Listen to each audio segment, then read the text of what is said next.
Varicose veins తో బాధపడుతున్నారా? దసరా సందర్భంగా ఉచిత కన్సల్టేషన్, సర్జరీపై 20% వరకు డిస్కౌంట్. నమస్తే అన్నయ్య గారు. నమస్కారం అమ్మాయి. అన్నయ్య, పూజ ఎందుకు చేయాలి? అసలు పూజ వెనకాలన్న రహస్యం ఏంటి? ఎలా చేయాలి? ఎంతవరకు మాత్రమే చేయాలి? కన్ను పోయేంత కాటుక పెట్టుకుంటామా? పెట్టుకో. మనకు అందాన్ని ఇచ్చేంత మట్టుకే కాటుక అవసరం. కొంచెం చేసుకుంటే మేకప్ అంటారు, ఎక్కువ చేసుకుంటే డెకరేషన్ అంటారు. వినాయక మంటపాన్ని డెకరేట్ చేసినట్లుగా ఎక్కువ మేకప్ చేసుకోకూడదు. 5-10 నిమిషాల్లో చెమట గారి అసలు రూపం బయటికి వస్తూ ఉంటుంది. కొంచెం అయితేనే అది అందం చందం. పూజ కూడా కొంచెం అయితే అందం చందం. ఎగ్జాక్ట్లీ. ఏకోపచారం, 2 చేతులు జోడించి నమస్కరిస్తే ఇది పూజ. ఇంతే పూజ. 2 చేతులు జోడించి నమస్కరించాలి. ఎక్కడా? అంతటా ఉన్న దైవం కదా. అందుకని ఏదో ఒక పటం, ఒక విగ్రహం, ఒక అర్చామూర్తి, ఒక యంత్రం ఒక చోట కాసింత, ఓ పుస్తకం, రామాయణం, ఇంటి నిండా అన్నీ పెట్టుకుంటే ప్రయోజనం ఏమిటి? సారాంశం అంతా ఇందులోంచే. ఓ రామాయణమో, ఓ భారతమో, ఓ భాగవతం, ఒక్కటి, ఏకం సత్, ఒకటే. కొంచెం మనకు కావాలి కదండి, అందరికీ చెప్పాలి కదా. Classification of the society. ఒక్కడైతే ఒక్కటి సరే. 10 మంది 25 మంది అయ్యారు. ఒక కళాశాలలో 100 మంది పిల్లలు, ఒక టీచర్ సరిపోతాడు. 500, 5000 మంది, అప్పుడు 25 మంది టీచర్లు కావాలి, 25 రూములు కావాలి. 25 మంది ఒకే విధంగా చెప్పరు కదా, ఒక్కొక్కరు ఒక్కో పద్ధతి. A B C D caste system. అలాగే ఏర్పడినటువంటి వృత్తులు, వృత్తికి తగ్గ విద్యలు, విద్యకు తగ్గ దైవరూపం, చెట్లలో దైవాన్ని వెతుక్కోవడం.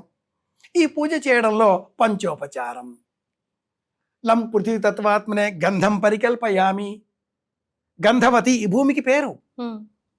చిన్నగా పూజ అంటే ఏంటి? ఒక్క మాటలో చెప్పాలి అంటే, పూజ జ అంటే పుట్టడం, కొత్త బ్రతుకు తీసుకోవడం, నమస్కారం చేయడం ద్వారా. దీపం వెలిగిస్తున్నాం, అగ్నిని పూజిస్తున్నట్టు. ప్రాణాయామే వినియోగ, బ్రీత్ ఇన్ బ్రీత్ అవుట్, ఇడా పింగళిక సుషుమ్న, వాయువుని పూజిస్తున్నాం. కలశ ఆరాధనం కరిష్యే, చెంబులో నీటిని పూజిస్తున్నాం. అసలు కూర్చునే సమయంలో కూర్మాసనం, అక్షింతల వాసన చూసి వెనక్కి వేయాలి, పీట వేసుకోవాలి, కూర్చోవాలి. భూమిని పూజిస్తున్నాం. వెలుతురు, ఆకాశాన్ని పూజిస్తున్నాం.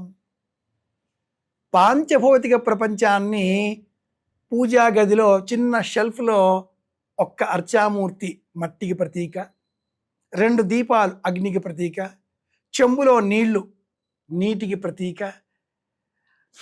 తీసుకునే శ్వాస, వెలిగే దీపపు కాంతి కదలికలు గాలికి ప్రతీక. గాలి సువాసనాభరితంగా ఉండాలి, అగరొత్తి. ఆ దేవుడికి మనం ఆయన ముఖం మీదకే పెట్టేస్తూ ఉంటాం. వాతావరణ శుభ్రం చేయడం కోసం ఒక అగరత్తి, దశాంగం గుగ్గులోపేతం. దేవుడు కూడా పారిపోయే విధంగా శ్వాస ఆడకుండా చేయకూడదు. పూజ అంటే ఇంతే.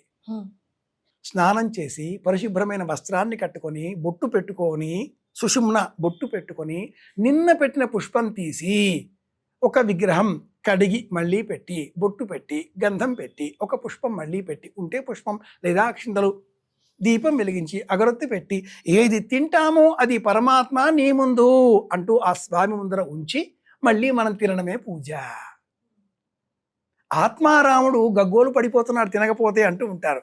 పెట్టేదేమైనా ఉందా లేదా, కింద మీద అయిపోతుంది వ్యవహారం.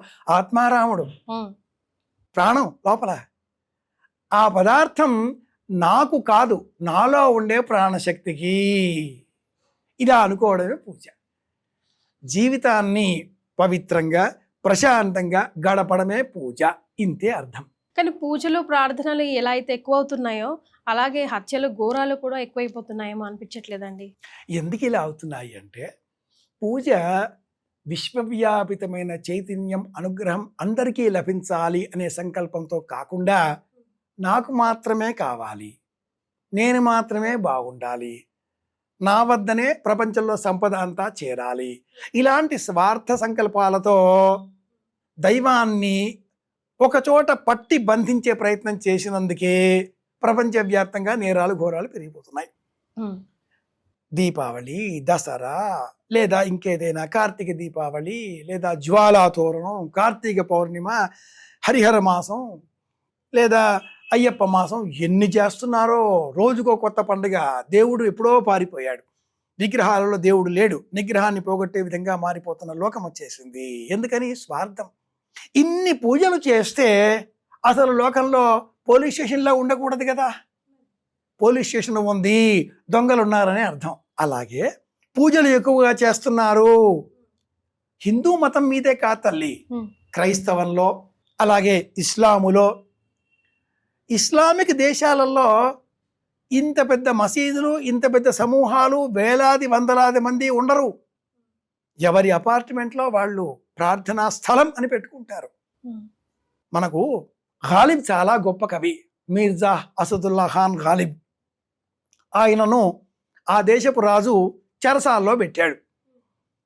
ముస్తకిల్ హస్నే కి ఆదత్ సే యే పతా లగతా హై కి దిల్ మే కోయి దర్ద్ చుపా రఖా హై. చాలా గొప్ప కవి. ఆ రుబాయిలన్నింటినీ కూడా దాశరథి తెలుగులో చేశాడు. మసీదు వైపు ఆయన కాళ్ళు పెట్టి పడుకున్నాడు. భటుడు వచ్చాడు, చూశాడు, కోపం తెచ్చుకున్నాడు. చక్రవర్తికి చెప్పాడు. ఈ గాలిబ్ ఎంత తీవ్రవాది అంటే మసీదు కాళ్ళు పెట్టాడు. చక్రవర్తి వచ్చాడు, కాళ్ళు తీసేస్తా, లేకపోతే ఇటువైపు పెట్టు, అటువైపు మసీదు ఉంది. ఆ గాలిబ్ అన్నాడు, అల్లాహ్ లేని వైపున నా కాళ్ళు పెట్టు, మసీదు వైపు కాదు, అల్లాహ్ లేని దిక్కులో నా కాళ్ళు పెట్టేసేయి. కళ్ళు మూసుకున్నాడు. చక్రవర్తికి అర్థం కాక వెళ్ళిపోయాడు. దేవుడు లేని చోట ఏదైనా ఉందా? లేదుగా.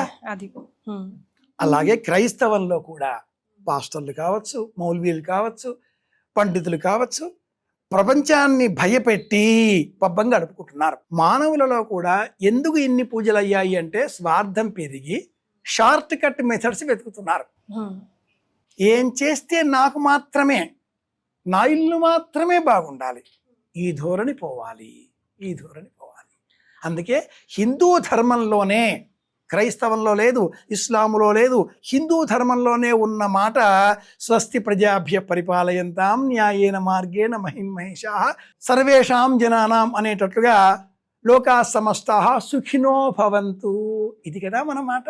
శుభమస్తు. చాలా సంతోషం అన్నయ్య గారు, ధన్యవాదాలు. కృష్ణార్పణం.